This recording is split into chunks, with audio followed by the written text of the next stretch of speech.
இது வந்து ஆக்சுவலி பாத்தீங்கன்னா சினிமாவுக்கு மிகப்பெரிய சப்போர்ட்டா இருந்த ஒரு டூல் இது. அதாவது ஆடியன்ஸுடைய ரிவ்யூ வந்து மிகப்பெரிய டூல். நெகட்டிவிட்டி தான் ரொம்ப ஃபாஸ்டா போகும். நீங்க பாத்திருக்கீங்க எல்லா விஷயத்திலயும் பாத்தீங்கன்னா நெகட்டிவிட்டி தான் ரொம்ப ஃபாஸ்டா போகும். யார் வந்து நெகட்டிவ் வந்து ரொம்ப பிரமாதமா ஸ்ப்ரெட் பண்றாங்களோ அவங்களுக்கு வந்து பெரிய லெவல்ல ரீச் கிடைக்குது. அதை பாக்குறேன் சில கமெண்ட்ஸ் எல்லாம் பாத்தீங்கன்னா அவ்வளவு டேமேஜிங்கா ஆரம்பிச்சது. அதாவது இந்த படம் எல்லாம் ஏன் எடுக்கணும், இந்த படம் வந்து இவ்வளவு பெரிய டிசாஸ்டர் அப்படி இப்படின்னு சொல்லிட்டு டோட்டலா டேமேஜ் பண்ற மாதிரியும் வைப் அவுட் பண்ற மாதிரியும் வர கமெண்ட்ஸ்களை நாங்க வந்து மாடிஃபை பண்ணிட்டு எது சரியான முறையில அந்த படத்துக்கு விமர்சனமா இருக்கோ அதை மட்டும் நாங்க போடுறதுனாலே எல்லாமே சால்வ் ஆயிடும். அது எந்த மாதிரி லாபகரமான படம் எந்த மாதிரி இதுன்னு சொல்றதெல்லாம் ஞானவேல் சார் தான் சொல்ல முடியும். ஏன்னா அவர் தான் பணத்தை வந்து ரைஸ் பண்ணி இவ்வளவு பெரிய அமௌண்ட்டை வந்து ரைஸ் பண்ணி ஒரு ப்ரொடியூஸ் பண்ணிருக்காரு. நீங்க சொல்றத பார்த்தா சக்சஸ்ஃபுல் நடந்துரும் போல. எனக்கு தெரியாது, அதை பத்தி எல்லாம் நான் எந்த கமெண்ட்டும் சொல்லல. அவரே ஒரு இடத்துல போய் அழகா சொல்லியிருக்காரு, என் முன்னாடி நிறைய பேர் இருக்காங்க, நான் இப்பதான் வளர்ந்து வரேன், அதனால என்ன வந்து ரொம்ப டேக் பண்ணாதீங்க, என்ன வந்து இப்படி எல்லாம் சொல்லாதீங்க, தளபதியும் சொல்லாதீங்கன்னு இப்போ சமீபத்துல ஒரு ஃபங்க்ஷன்ல சொன்னாரு. அதனால இதெல்லாம் வந்து ஆளாளுக்கு இந்த பில்டப் பண்றது ப்ரொமோஷன் பண்றதை பத்தி பேசுறதெல்லாம் விஷயத்தை தெரியாம பேசிட்டு இருக்கு. விஷயத்துக்குள்ள வந்தீங்க வச்சுங்களேன், சினிமா எடுக்க ஆரம்பிச்சீங்கன்னா அப்ப தெரியும் உங்களுக்கு நான் இன்னும் எவ்வளவு பில்டப் பண்ணணும் ஒரு படத்தை, இன்னும் எப்படி மக்கள் கிட்ட கொண்டு போகும். ஒரு தயாரிப்பாளர் ஆயிட்டீங்க வச்சுங்களேன், நீங்க எவ்ரிடே உட்காந்து என்ன பேசிட்டு இருக்கீங்க தெரியுமா, இது எப்படி பில்டப் பண்றது, இது எப்படி அடுத்த கட்டம் கொண்டு போறது, எப்படி ஆடியன்ஸ் கிட்ட இன்னும் ரீச் பண்றது, அப்படிதான் ஓடி பண்ணி இப்போ அதை வந்து ஓவர் ஹைட் பேசுறது, கான்பிடண்டா பேசுறது ஒரு கட்டத்துல ஆபத்தா போய் முடியுமா, இல்ல அதுவே ப்ரொமோஷன் ஹெல்ப் ஆகும். பாட்டுடைய இதுல அவர் என்ன சொன்னாரு, அப்படி எடுத்துக்கிட்டு ஃபயர் இல்ல வைல்டு ஃபயர் அப்படின்னு சொன்னாரு. அது ஓவர் பில்டப்பா இல்ல ப்ரொமோஷன் ரொம்ப பார்த்து ஒரு மாதம். இப்போ நீங்க வந்து இது தயாரிப்பாளர் சங்கத்துக்கு முன்னாடி வந்து ஆரம்பிச்சது வந்து எக்ஸிபிட்டர் அசோசியேஷன் தான். அதாவது திரையரங்கு உரிமையாளர் சங்கத்துல தான் அவங்க ஆரம்பிச்சாங்க. நிறைய அவங்க தொடர்ந்து பேசிட்டே இருந்தாங்க. அது பிறகு தயாரிப்பாளர் சங்கத்துல வந்து கிளியர் கட்டா அதை பத்தி நிறைய என்ன சொல்றது இன்ஸ்ட்ரக்ஷனே கிளியரா கொடுத்திருந்தாங்க. அதாவது இதை வந்து அவாய்ட் பண்ணணும், தடைன்றது இல்ல, இதை அவாய்ட் பண்ணணும். முக்கியமான ரீசன் என்னன்னா, இது வந்து ஆக்சுவலி பாத்தீங்கன்னா சினிமாவுக்கு மிகப்பெரிய சப்போர்ட்டா இருந்த ஒரு டூல் இது. அதாவது ஆடியன்ஸுடைய ரிவ்யூ வந்து மிகப்பெரிய டூல். முன்னாடி நான் சொல்றது பல வருஷங்களா பாத்தீங்கன்னா ஒரு 7-8 வருஷமா எப்படி பாத்தீங்கன்னா பர்டிகுலர்லி சிறு பட்ஜெட் படங்களுக்கு இதை யூஸ் பண்ணி தான் நிறைய பேர் வந்து ப்ரொமோட்டே பண்ணுவாங்க. ஆடியன்ஸ் எப்படி சொல்றாங்க, ஆடியன்ஸ் எப்படி சொல்றாங்க, நானே நிறைய தடவை அதை யூஸ் பண்ணியிருக்கேன். ஆடியன்ஸுடைய ரிவ்யூஸ் எப்படி எல்லாம் வருது அப்படின்னு வச்சுட்டு நம்ம வந்து அதை வந்து ஒரு டூலா தான் யூஸ் பண்ணிட்டு இருப்போம், மார்க்கெட்டிங் ப்ரொமோஷனா. ஆனா எப்போ வந்து அது கொஞ்சம் டைவர்ட் ஆகி ஒரு மிஸ்யூஸ் பண்ண ஆரம்பிக்கிறாங்களோ, அதாவது யாராவது ஒருத்தர் ப்ரோவோக் பண்ண பேச வச்சு, நீங்க பாத்தீங்கன்னா எக்ஸ்பர்ட்டா 4-5 பேர் பேசியிருப்பாங்க, எல்லா படங்களுக்கும் அவங்கள வந்து பேச வைப்பாங்க, அவங்கள வச்சு ஒரு ட்ரோல் பண்ண வைப்பாங்க, ஒரு படத்தை வந்து பார்க்கவே கூடாதுன்னு சொல்ல வைப்பாங்க.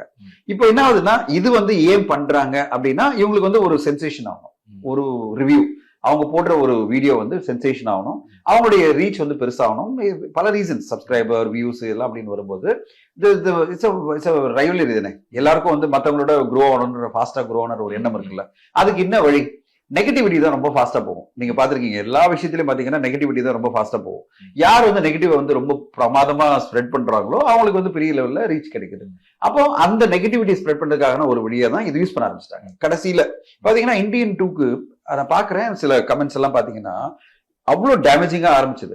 அதாவது இந்த படம் எல்லாம் ஏன் எடுக்கணும், இந்த படம் வந்து இவ்வளவு பெரிய டிசாஸ்டர் அப்படி இப்படின்னு சொல்லிட்டு டோட்டலா நீங்க வந்து ஒரு படைப்பை பார்க்க வந்திருக்கீங்க வச்சுங்களேன், ஒரு ஆடியன்ஸா நீங்க படைப்பை பேசுங்க. படைப்புல வந்து இதெல்லாம் எங்களுக்கு கனெக்ட் ஆகல, ரொம்ப லெங்தா இருந்தது, இது வந்து எங்களுக்கு டிஸ்கனெக்ட் ஆயிடுச்சு, இந்த படம் வந்து நாங்க எதிர்பார்த்த மாதிரி இல்ல, இது எல்லாமே வந்து ஒரு காமன் மேன் பேசுற விஷயங்கள். இது தவிர பேச மாட்டாங்க. நீங்க ஒண்ணுமே இல்ல, ஒரு முக்கியமான ஒரு தியேட்டர் வெளியில போய் நீங்க பாத்தீங்கன்னா, இப்போ ஒரு பலாசோ ஒரு சத்தியமோ பாத்தீங்கன்னா அவங்க பேசுறவங்க எப்படி பேசுவாங்க, படம் ஓகே நாட் சோ மச் அப்படின்னு சொல்லி போயிட்டே இருப்பாங்க. உட்கார்ந்து டீடைல் அனலிசிஸ் பண்ண மாட்டாங்க. இப்ப டீடைலா நீங்க அனலைஸ் பண்ணி நீங்க வந்து ஒரு பெரிய ரீச் வரணும்னு நினைச்சீங்கன்னா இப்போ இந்த மாதிரி ஆளுங்களை பிக்கப் பண்ணி எதர் நீங்க பிளான் பண்ணி அனுப்புறீங்க, இல்லைன்னா அவங்கள தேர்ந்தெடுத்து அவங்கள தொடர்ந்து என்கரேஜ் பண்ணிட்டே இருக்கீங்க. ஏதோ ஒண்ணு நடக்குது. இதை வந்து நாங்க தொடர்ந்து பார்த்துட்டு வந்துட்டு தான் இருக்கோம். எல்லா சங்கங்களும், நான் சொல்றது producer council, active producer association, exhibitor association. அப்போ இனிமே சினிமா அழிக்க தான் இவங்க எல்லாம் ட்ரை பண்றாங்களே தவிர, ஒரு படம் ஏதோ ஒரு வகையில ஆவரேஜ் ஆயிடுச்சு வச்சுங்களேன், எல்லாருமே வந்து நல்ல படம் எடுக்கணும் தான் வராங்க. தயாரிப்பாளர் யாருமே இங்க வந்து ஒரு மோசமான திரைப்படத்தை எடுக்கணும் வரதில்லை. எல்லோருமே ரொம்ப கஷ்டப்பட்டு அதுக்கான படம் ரேஸ் பண்ணி கடன் வாங்கி இவ்வளோ இது பண்ணி பிளான் பண்ணி ஒரு படத்தை எடுக்கிறாங்க. அது கடைசியில எப்படி வரும் அப்படின்றது கடைசி நேரத்துல தான் நமக்கு தெரியும். ஒரு 15 நாள் 20 நாள் முன்னாடி தான் அந்த படம் எப்படி வந்திருக்குன்னு நமக்கு தெரியும். அப்போ அதுக்கு பிறகு எப்படி இந்த படத்தை வந்து நம்ம மேற்கொண்டு என்ன ப்ரொமோஷன் பண்ணி மக்கள் மத்தியில கொண்டு செல்லணும் அப்படின்னு எல்லாமே தயாரிப்பாளர் இயக்குனர் எல்லாம் ட்ரை பண்ணி அதை கொண்டு போறாங்க. அப்போ ஒரு ஆவரேஜா இருக்கிற பட்சத்தில் நீங்க கண்டிப்பா ஆவரேஜா இருக்குன்னு சொல்லலாம், தப்பே கிடையாது. ஆனா மொத்தமாவே ஒரு பர்சனல் டேமேஜ் பண்ணி ஒருத்தரை ஒழிக்கணும், அந்த ப்ரொடியூசரை ஒழிக்கணும், இல்ல அந்த இயக்குனரை ஒழிக்கணும், அந்த நடிகரை வந்து ரொம்ப காயப்படுத்தணும் அப்படின்னு வரும்போது எல்லை மீறி போன மாதிரி ஒரு சுச்சுவேஷன் வந்துருது.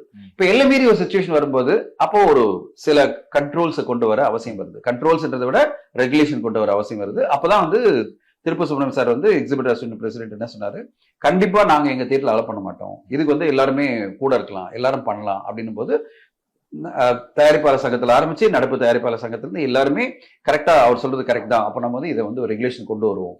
அந்த ரெகுலேஷன் தான் நாங்க ரிக்வெஸ்டா வச்சோம். அதாவது நடப்பு தயாரிப்பாளர் சங்கத்துல ஒரு ரிக்வெஸ்ட் வச்சோம்னா, இந்த மாதிரி இது வந்து அலோ பண்ணாதீங்க, அட்லீஸ்ட் ஒரு 3 நாள் அலோ பண்ணாதீங்க, இந்த மாதிரி வந்து ஃபர்ஸ்ட் டே ஃபர்ஸ்ட் ஷோ எடுக்கிறேன்னு சொல்லிட்டு நெகட்டிவான விஷயங்களை எடுக்கிறது, அதை ப்ரொமோட் பண்ற விஷயங்கள் நடந்துட்டு இருக்கு, இதை நம்ம வந்து குறைச்சாகணும் அப்படின்னு சொல்லிட்டு. இப்போ இது வந்து தடை அப்படின்றத விட ஒரு சின்ன ஒரு காஷன் டு எவ்ரிபடி. இப்போ எல்லாருமே இப்படி வந்து ஃபர்ஸ்ட் டே ஃபர்ஸ்ட் ஷோ எடுக்கிற எல்லாருமே யூடியூப் சேனல்லாம் இல்ல சார் நாங்க ரெகுலேட் பண்ணிக்கிறோம், நாங்க டிசிப்ளினா இனிமே பண்ணிக்கிறோம், நாங்க வந்து கரெக்டா இது வந்து பிரமாதம், நான் வந்து பாசிட்டிவான விஷயங்களை போடணும்னு யாரும் இங்க டிமாண்ட் பண்ண முடியாது. படம் நல்லா இல்லைன்னா எங்க போய் பாசிட்டிவான விஷயங்களை சொல்ல முடியும்? அப்படிலாம் நம்ம சொல்ல, நான் சரியான முறையில் அதை பிரசென்ட் பண்றேன். இப்ப படம் நல்லா இல்லைன்னு சொன்னா டோட்டலா டேமேஜ் பண்ற மாதிரியும் வைப் அவுட் பண்ற மாதிரியும் வர கமெண்ட்ஸ்களை நாங்க வந்து மாடிஃபை பண்ணிட்டு எது சரியான முறையில அந்த படத்துக்கு விமர்சனமா இருக்கோ அதை மட்டும் நாங்க போடுறதுனாலே எல்லாமே சால்வ் ஆயிடும். இப்ப அவங்க முன்னேற்பாடு வரணும். இப்போ யூடியூப் சேனல்ஸ் யாரெல்லாம் அதுல இன்வால்வா இருக்காங்களோ அவங்க வந்து ஒரு கோரிக்கை வச்சாங்கன்னா டெஃபினட்டா வந்து எக்ஸிபிட்டர் அசோசியேஷன், ப்ரொடியூசர் கவுன்சில் எல்லாருமே இதை கன்சிடர் பண்ணுவாங்க. சரி ஓகே, நீங்களே ரெகுலேட் பண்ணிக்கிறீங்கன்னு சொல்றீங்க, நீங்களே இதை கண்ட்ரோல் பண்ணிக்கிறேன்னு சொன்னா ஓகே. பட் ஆனா அன்கண்ட்ரோல்டு நான் ஒப்பீனியனை சொல்லிட்டு இருப்பேன், அன்கண்ட்ரோல்டா நான் வந்து ட்ரோல் பண்ணுவேன், அதை நான் ஃப்ரீடம் ஆஃப் எக்ஸ்பிரஷன் இதுல பொருள் நான் அலோ பண்ணுவேன்னு சொன்னா ரெகுலேட் பண்ண வேண்டிய கட்டாயம் வந்தது. ஸோ ஒரு கட்டத்துல மூவி ரிவ்யூ நீங்க சொன்ன மாதிரி மூவி ரிவ்யூ வந்து தனிமனித தாக்குதலாவே மாறிட்டு இருக்கு. அந்த படத்துல நடிச்ச ஹீரோவையோ டைரக்டரையோ வந்து அசிங்கமா பேசுறது, இந்த மாதிரி போற போக்கு குறிப்பா சொல்லணும்னா இப்போ எப்பவுமே நடக்கல, சூர்யா சாருக்கும் கார்த்தி சாருக்கும் பயங்கரமா வந்து ஒரு பர்சனல் அட்டாக் நடந்துட்டே இருக்காது. என்ன காரணம் நினைக்கிறீங்க? ஏன்னா நீங்க கூட டிராவல் பண்ணிருப்பீங்க, என்ன காரணம் நினைக்கிறீங்க? இது வந்து குறிப்பிட்ட நடிகர்கள் அப்படின்னு போவானா? நீங்க வந்து இந்த படம் இந்தியன் 2 எடுத்துக்கிட்டீங்கன்னா அது கமல் சாரையும் பயங்கரமா வந்து ரொம்ப ட்ரோல். நான் ஏன் அதை கேட்கணும்னா, அல்லு அர்ஜுன் சார் வந்து நான் தமிழன் அப்படின்னு சொல்லுவார், அதுக்கு கார்த்தி சாரை வந்து பாத்துக்கோங்க அப்படின்னு அங்க ஒரு மீம் வந்து ட்ரோல் ஆயிட்டு இருக்கு. இது எதுக்கு சூர்யா கார்த்தி கூட ஏன் ஃபோக்கஸ் பண்ணிட்டு இருக்காங்கிறதால அந்த கேள்வி கேட்டேன். நம்மளுக்கு அது கமெண்ட் பண்ண முடியல. இது வந்து எவ்வளவு பேர் இது வெஸ்டட் இன்ட்ரெஸ்டா ஒர்க் பண்றாங்க, நெகட்டிவா ட்ரோல் பண்ணனே எல்லாத்தையும் பிக்கப் பண்ணி அதை வந்து நெகட்டிவா பேசுறாங்கன்றது நம்மளால கமெண்ட் பண்ண முடியல. ஏன்னா இது வந்து நிறைய விஷயங்கள் இருக்கு, இதுக்குள்ள நம்ம போக முடியாது. பட் நான் எது சொல்ல வரேன்னா, இது வந்து தொடர்ந்து நிறைய படங்கள் நடந்துட்டு வரதோடு தான் இந்த ஒரு ஸ்டெப் எடுக்க வேண்டியதா இருக்கு. இப்போ இவ்வளவு விஷயங்கள் நமக்கு இருக்கும்போது நம்ம சொல்ற ஒரே விஷயம் என்னன்னா, எல்லாமே மாடரேட்டா இருந்தா எந்த பிரச்சனையுமே கிடையாது. மாடரேட்னா நான் இதுவரையும் சொல்லுவேன், இந்த எல்லைக்கு மேல நான் போக மாட்டேன். இப்ப நீங்க பாத்தீங்கன்னா கோர்ட் வந்து பல பேரை வந்து டீடைன் பண்றாங்க, நீங்க பேசின பேச்சுக்காக பல இடங்கள்ல கோர்ட்ல கேஸ் ஃபைல் பண்றாங்க, அவங்க எல்லாம் கோர்ட்டு போய் அப்பீர் ஆக வேண்டியிருக்கு. நீங்களே பாத்துருப்பீங்க, செய்தி வந்துட்டே இருக்குல்ல. ஏன் வருது? ஃப்ரீடம் ஆஃப் எக்ஸ்பிரஷன் அவங்களுக்கு இல்லையா? ஃப்ரீடம் ஆஃப் எக்ஸ்பிரஷன் இருக்கு, ஆனா அது ஒரு எல்லையோட இருக்கு.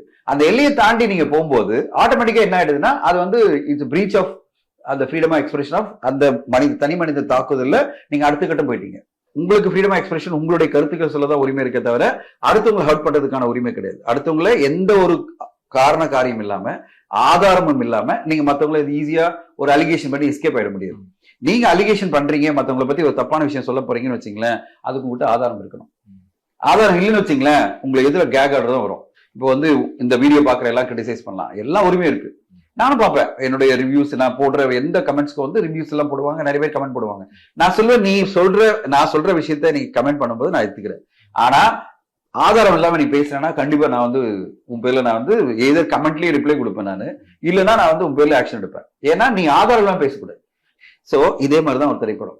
இந்த படம் எனக்கு பிடிக்கல, இதுக்கான காரணங்கள் இதெல்லாம் நீங்க சொல்லலாம், எல்லாமே சொல்ற உரிமை இருக்கு. இந்த படம் இந்த இது திரைக்கதை எனக்கு பிடிக்கல, இந்த இது பிடிக்கல சொல்லலாம். ஆனா என்னைக்கு நீ தனிப்பட்ட மனிதனுக்கு வந்துடுறியோ அப்போ நீ ஆர் கிராசிங் தி லிமிட். ரொம்ப இந்த கேள்வி கேட்கலாம், நீ போட்டு கமெண்ட்ல புலந்துருவாங்க. அதனால நான் ஒரு கேள்வி கேட்டுறேன், அதை வந்து ஃபைனலா வச்சிருக்கேன். இப்போ சில படங்கள் விமர்சன ரீதியா வந்து மாறுபட்ட கருத்துகள் இருந்தாலும் அந்த படம் கலெக்ஷன் வைஸா வந்து ஒரு வெற்றி படமா தான் அமைஞ்சிருக்கும். நிறைய படங்கள் அப்படி எக்ஸாம்பிள் சொல்லலாம். இப்போ கங்குவா கலெக்ஷன் வைஸா எவ்வளவு கலெக்ட் பண்ணிருக்கோம்? இல்ல கலெக்ஷனை பொறுத்தவரையும் வந்து லாஸ்டா ஒரு கலெக்ஷன் ஃபிகரை வந்து கம்பெனியில போட்டிருக்காங்களா, அதே மாதிரி அபிஷியலா கலெக்ஷன் ஃபிகர் என்னன்றது கம்பெனில இருந்து போடுவாங்க. இப்ப நானா பர்சனலா சொல்ல முடியாது, இந்த இங்க உட்கார்ந்துகிட்டு நம்ம வந்து ஒரு யூடியூப் சேனல்ல சொல்ற அளவுக்கு நம்மளுக்கு அதுக்கு அதிகாரம் கிடையாது. அது வந்து கரெக்டா அபிஷியலா கம்பெனி சைடுல என்ன போடுறாங்களோ அதுதான் ஃபைனல். வெற்றி படமா அமைஞ்சிருச்சு. அது எந்த மாதிரி லாபகரமான படம், எந்த மாதிரி இதுன்னு சொல்றதெல்லாம் ஞானவேல் சார் தான் சொல்ல முடியும். ஏன்னா அவர் தான் பணத்தை வந்து ரைஸ் பண்ணி இவ்வளவு பெரிய அமௌண்ட்டை வந்து ரைஸ் பண்ணி ஒரு ப்ரொடியூஸ் பண்ணியிருக்காரு. அந்த படம் எப்படி லாபகரமா அமைஞ்சிருக்கு, எவ்வளவு பெரிய அக்கௌண்ட்ஸ், என்ன மாதிரி கலெக்ஷன், என்ன மாதிரி ரெவன்யூஸ் ஃப்ரம் வேரியஸ் ரைட்ஸ். இப்போ வந்து நிறைய ரைட்ஸ் இருக்கு கரெக்டுங்களா, சேட்டலைட், டிஜிட்டல், மியூசிக், ஓடிடி நிறைய இருக்கு. இப்போ இது மூலமா எவ்வளவு ரெவன்யூ வந்தது, என்ன மாதிரி ஒரு அச்சீவ்மெண்ட் இந்த படம் அச்சீவ் பண்ணிருக்கு, அவருக்கு சக்சஸா அமைஞ்சிருக்கா இல்ல டெபிசிட் வந்திருக்கா, எல்லாத்தையும் அவரு தான் பேச முடியும், நம்ம வந்து கமெண்ட் பண்ண முடியாது. அதனால அந்த கேள்வியை பொறுத்தவரை எனக்கு நம்பர் தெரியாது, அவர் தான் சொல்லுவாரு. இப்ப நீங்க சொல்றத பார்த்தா சக்சஸ்ஃபுல் நடந்துரும் போலே. எனக்கு தெரியாது, அதை பத்தி எல்லாம் நான் எந்த கமெண்ட்டும் சொல்லல. ஏன்னா அவர் என்னைக்கு டிசைட் பண்ணி இதை அனௌன்ஸ் பண்ண நினைக்கிறாரு, அது எப்படிப்பட்ட ஒரு படமா, அதாவது ஃபைனலா ரிப்போர்ட் என்ன, இப்ப இந்த 2 வாரம் 3 வாரம் முடியும் போது அந்த படத்தினுடைய ஓவரால் பாக்ஸ் ஆஃபீஸ் கலெக்ஷன்ல 99% முடிஞ்சிடும். அப்போ அந்த நேரத்துல அவர் என்ன டிசைட் பண்றாருன்னா, இன்னும் ரைட்ஸ் இருக்குல்ல, பல ரைட்ஸ், சில ரைட்ஸ் விற்க வேண்டியதா இருக்கலாம், அதனால எல்லாம் முடிஞ்ச பிறகுதான் அவர் கமெண்ட் கொடுப்பாரு. கங்குவா பார்ட் 2 வருமா சார்? அவரே சொல்லி, அவர் இன்டர்வியூலே பாத்தீங்களா, கடைசியில் என்ன இன்டர்வியூல சொன்னாரு, கண்டிப்பா கங்குவா பார்ட் 2 இருக்குன்னு சொன்னாரு. அவர் தான் சொன்னாரு. இப்போ அவர் சொல்லுங்க நம்ம பாக்கணும், இவர் ப்ரொடியூசரா அவரோட டிசிஷன் அது. அதுக்கு வந்து என்னன்னா, இந்த படங்கள்ல இந்த படத்துக்கு ஃபர்ஸ்ட் பார்ட்டுக்கு சொன்ன ஃபீட்பேக் வச்சுக்கிட்டு நாங்க வந்து என்னென்ன இம்ப்ரூவ்மெண்ட் பண்றோமோ பண்ணிட்டு நான் கண்டிப்பா பார்ட் 2 கொண்டு வருவோம் அப்படின்னு அவர் தான் சொல்லியிருக்காரு. அப்போ அது கண்டிப்பா நடக்கும். இப்போ திடீர்னு வந்து ஒரு நியூஸ் வரும், ரெட் கார்டு போட்டோம், தனுஷ் சார் சரி, எஸ்டிஆர் சார் சரி, இந்த மாதிரி வந்து ரெட் கார்டு போட்டோம் சொல்லிட்டு இருக்காங்க. இருந்தாலும் வந்து தனுஷ் அவர்கள், சிம்பு அவர்கள் நடிச்சுட்டே தான் இருக்காங்க. இப்போ ரெட் கார்டுக்கு என்ன வேல்யூ, ரெட் கார்டு உண்மையா போடுறாங்களா இல்ல அது வந்து ஒரு கிமிக் மாதிரி வந்து பயன்படுத்துறாங்களா அப்படின்னு நான் ஒன்னே ஒன்று உங்களுக்கு கேட்கிறேன், என்னைக்காவது வந்து தயாரிப்பாளர் சங்கத்துல ரெட் கார்டு போட்டோன்னு உங்களுக்கு அனௌன்ஸ்மெண்ட் அபிஷியலா கொடுத்தாங்களா? கொடுக்கல. இது ஊடகங்கள்ல வர விஷயம், இதெல்லாம் ஊடகங்களே அவங்களே ஒரு கெஸ் பண்ணி ஒரு விஷயம் சொல்லிடுறாங்க, ரெட் கார்டு போடுறாங்க அப்படின்னு சொல்லிட்டு யாரோ ஒருத்தர் சொன்னதை வச்சு இவங்க பாட்டு ஊடகங்களை சொல்லிடுறாங்க, அதை நீங்க நம்பிடுறீங்க. ஆனா அவங்க எதுவுமே அபிஷியலா சொல்லாத வரையும் நீங்களா ஒரு அனுமானம் வச்சுக்கிட்டு நீங்களா தான் ஒரு பேசிட்டு இருக்கீங்களே தவிர அவங்க அபிஷியலா அனௌன்ஸ் பண்ணல. அபிஷியலா அனௌன்ஸ் பண்ணும்போது தான் நம்ம வந்து அதை பத்தி சொல்ல முடியும். சோ இப்போதைக்கு அபிஷியலா எந்த அனௌன்ஸ்மெண்ட் வரும்போது நம்ம வந்து கமெண்டே பண்ண முடியாது. இப்ப சிவகார்த்திகேயன் அவர்கள் 300 கோடி தாண்டி வந்து அவருடைய வசூல் போய்கிட்டு இருக்கு அப்படிங்கிறப்போ டாப் 2 இல்ல டாப் 3 அந்த இடத்த நோக்கி நெருங்கிட்டு இருக்காரா சிவகார்த்திகேயன்? நீங்க ஃபர்ஸ்ட் வந்து பார்க்கணும், இது வந்து அமரன் என்ற படத்தினுடைய வெற்றி வந்து எல்லாருடைய வெற்றியா தான் நீங்க பார்க்கணும். அந்த ஒரு கான்செப்டோட வெற்றி, சிவகார்த்திகேயனோட வெற்றி, சாய் பல்லவனோட வெற்றி, ராஜ்குமார் பெரியசாமி வெற்றி, ராஜ்குமார் பிலிம்ஸோட வெற்றி, ஜி பிரகாஷ், எல்லோருமே சேர்ந்து ஒரு டீமா அந்த படத்தை கொண்டு வந்திருக்காங்க. இந்த படம் சிவகார்த்திகேயன் அவர்களுக்கு மிகப்பெரிய ஒரு வளர்ச்சியை கொடுத்திருக்கு. அதாவது அவருடைய கரியர்ல ஒரு மிகப்பெரிய வளர்ச்சியை கொடுத்திருக்கு. அவரே ஒரு இடத்துல போய் அழகா சொல்லியிருக்காரு, என் முன்னாடி நிறைய பேர் இருக்காங்க, நான் இப்பதான் வளர்ந்து வரேன், அதனால என்னை வந்து ரொம்ப டேக் பண்ணாதீங்க, என்னை வந்து இப்படி எல்லாம் சொல்லாதீங்க, தளபதினு சொல்லாதீங்கன்னு இப்போ சமீபத்துல ஒரு ஃபங்க்ஷன்ல சொன்னாரு. அப்படி விட்டுலாமே, அவர் போற போக்குல போட்டோமே, அவர் அழகா அம்புலா சொல்லிட்டு இருக்காருல்ல, நம்ம எதுக்கு அவரை போய் உசுப்பேத்தி நம்ம அவரை வந்து உசுப்பேத்துறதும் தப்பு, நம்ம அவரை காயப்படுத்துறதும் தப்பு. அதாவது இல்லைங்க அவர் தான் வளரல சொல்றதும் தப்பு, இல்லைங்க அவர் வந்துட்டாருங்க அப்படின்னு சொல்றதும் வந்து தேவையில்லாத ஒரு உசுப்பேத்தல் தான். ஏன்னா அவரே அதுக்கான இதுக்கு எதிர்பார்க்கல. அவர் தான் சொல்றாரு, எனக்கு ஒரு படம் சக்சஸ்ஃபுல்லா அமைஞ்சிருக்கு, நான் எப்படிப்பட்ட ஒரு சக்சஸ் இந்த மாதிரிதான் எதிர்பார்த்தேன், அது நடந்திருக்கு. இன்ஃபேக்ட் இண்டஸ்ட்ரி ஃபுல்லாவே ரொம்ப பெருமையா பாக்குறாங்க. ஒரு பயோபிக் படம், அதுல வந்து ஜெனரலா சில விஷயங்கள்லாம் பிரேக் பண்ண படம் அது. அதாவது ஹீரோ வந்து அதாவது கடைசியில வந்து ஒரு மாட்டேரா, அதாவது ஒரு விஷயம் ஆயிட்டா பெருசா ஆடியன்ஸ்க்கு பிடிக்காது அப்படின்னு சொல்லுவாங்க. அப்படிலாம் கிடையாது. ஒரு வீர மரணம் அடைஞ்சா மக்கள் கொண்டாடுவாங்க அப்படின்னு இந்த படம் மீண்டும் ப்ரூவ் பண்ணிருக்கு. ரமணா படத்துல அது நடந்தது. இந்த படம் வந்து ஒரு வீர மரணம் அடைஞ்ச ஒரு ஹீரோ பத்தி நம்ம பேசுறோம், அந்த படம் இவ்வளவு மக்களால கொண்டாடப்படுது. அதுவும் பர்டிகுலரா பல விஷயங்கள் அதுல வந்து எல்லாரும் கொண்டாடுறாங்க. சாய் பல்லவனுடைய நடிப்பை கொண்டாடுறாங்க, மியூசிக்கை பத்தி கொண்டாடுறாங்க, டைரக்ஷனை பத்தி கொண்டாடுறாங்க. இன்னைக்கு எல்லாருமே கூப்பிட்டு பேசிடுறாங்க, டைரக்டரை கூப்பிட்டு, ப்ரொடியூசரை வந்து அப்ரிஷியேட் பண்றாங்க. சோ இதுதான் ஒரு சினிமாவுக்கு நடக்கிற ஒரு மிகப்பெரிய விஷயமா பாக்குறேன், ஒரு சினிமா கிடைச்ச அங்கீகாரம். இப்ப சிவகார்த்திகேயன் அவர்களுக்கு இந்த படம் அடுத்த கட்டம் எலிவேட் பண்ணுது. அதாவது எல்லா மக்களும் போய் ரீச் ஆகுது. ஒரு முக்கியமான விஷயம் என்ன பாக்கணும்னா, ஒரு 300 கோடி ஒரு படம் அச்சீவ் பண்ணுது வச்சுங்களேன், ஆவரேஜா 150 ரூபாய் டிக்கெட் பிரைஸ் வச்சுங்க. அப்ப எத்தனை பேர் போய் ரீச் ஆயிருக்கு? 2 கோடி மக்களை போய் ரீச் ஆயிருக்கா இல்லையா? அப்போ ஒரு நடிகனுடைய படம் ஒரு 2 கோடி மக்களை போய் ரீச் ஆனா அப்போ அவ்வளவு பெரிய ஃபேன் பேஸை நீங்க உருவாக்குறீங்க. இப்போ அடுத்த படமும் அதே அளவு ரீச் ஆயிடுச்சு வச்சுங்களேன், அவருக்கு பேஸ் ஸ்ட்ராங் ஆயிடும். சோ அந்த ஒரு தளத்தை, அதாவது ஒரு பேஸ வந்து இந்த படம் சிவகார்த்திகேயன் அவர்களுக்கு எஸ்டாப்ளிஷ் பண்ணிருக்கு. அதை நான் கேரண்டியா சொல்றேன். அதாவது இந்த படம் வந்து அவரை ஒரு 2 கோடி மக்கள் கிட்ட கொண்டு போய் சேர்த்திருக்கு. அது நான் சொல்றது பாக்ஸ் ஆஃபீஸ் சொல்றேன். ஒரு 150 ரூபாய் டிக்கெட் பிரைஸ் டிவைட் பண்ணீங்கன்னா இவ்வளவு பேர் கொண்டு போய் சேர்த்திருக்குன்றது தான் நம்ம ஒரு பேஸா எடுத்துக்கணும். நான் சொல்றது தமிழ்நாட்டுல மட்டும் இல்ல, ஓவரால் இந்த படம் வேர்ல்டு வைட் ஒரு 2 கோடி மக்கள் கிட்ட போய் சிவகார்த்திகேயன் நடிகரை ஃபார்மா ஸ்ட்ராங்கா ஒரு சிறந்த நடிகரை எஸ்டாப்ளிஷ் பண்ணிருக்குல்ல, அது பெரிய சக்சஸா பாருங்க. இப்போ இந்த பேஸ வச்சுக்கிட்டு அவர் அடுத்த கட்டம் போக முடியும். இப்ப அடுத்த வர படம் அந்த 2 கோடி மக்கள் பதில் அடுத்த 2.5 கோடி மக்கள் பார்க்கலாம், அடுத்த படம் 3 கோடி மக்கள் பார்க்கலாம். அப்போ பாக்ஸ் ஆஃபீஸ் கலெக்ஷன் இன்க்ரீஸ் ஆயிட்டே போகும். சோ அந்த ஒரு பேஸ அவர் உருவாக்குறதுக்கு நம்ம வாழ்த்துக்களை தெரிவிக்கணும். ஒரு மூவி ப்ரொமோஷன் இருப்போ அதை வந்து ஓவர் ஹைப் பேசுறது, இது வந்து கான்பிடண்டா பேசுறது ஒரு கட்டத்துல ஆபத்தா போய் முடியுமா, இல்ல அதுவே ப்ரொமோஷன் ஹெல்ப் ஆகுமா? நான் வந்து ப்ரொமோஷன் அர்த்தம் நான் வந்து உட்காந்துக்கிட்டு ஜஸ்ட் இந்த படங்க ட்ரெய்லர் டீசர் பாத்தீங்களா உங்களுக்கு பிடிச்சிருக்காங்க வந்து பாருங்க தேங்க்யூங்க அப்படின்னு சொல்லிட்டு போனா என்ன ஒரு இம்பாக்ட் இருக்கும்? அவருடைய படத்தை பத்தி அவர் கான்பிடென்டா பேசணும்ல, நம்பிக்கையோட பேசணும்ல. ஏன்னா திருப்பி நான் சொல்லுவேன், சினிமா என்பது ஒரு நம்பிக்கை தான்.